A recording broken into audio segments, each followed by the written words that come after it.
Le président russe Vladimir Poutine a surpris ce jeudi 5 janvier 2023 en ordonnant un cessez-le-feu en Ukraine, alors que ses troupes font face à des revers. C'est avec une grande surprise que les médias ont appris que le Kremlin, sur décision du président russe Vladimir Poutine, ordonnait un cessez-le-feu temporaire en Ukraine. Officiellement, la présidence russe explique cette décision par une fête religieuse.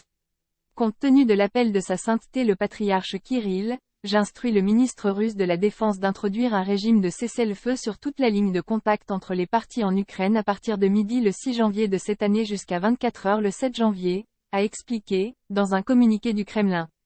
Officiellement donc, ce serait pour célébrer le Noël orthodoxe, après une demande en ce sens du patriarche Kirill, a indiqué le Kremlin.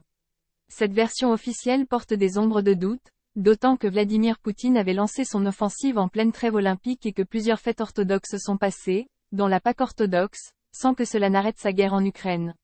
En réalité, cette décision intervient au moment où l'armée russe subit de grosses pertes sur le front ukrainien et que la guerre est de plus en plus dénoncée en Russie.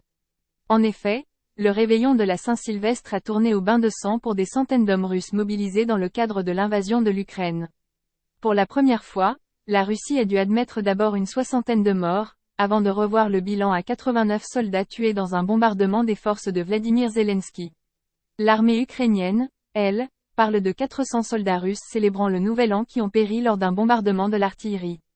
Un chiffre difficile à confirmer des deux côtés. Nombreux sont les commentateurs pro-Kremlin à laisser éclater leur indignation à l'égard du haut commandement militaire russe, de l'état-major et même du ministre de la Défense, Sergueï Shoïgu.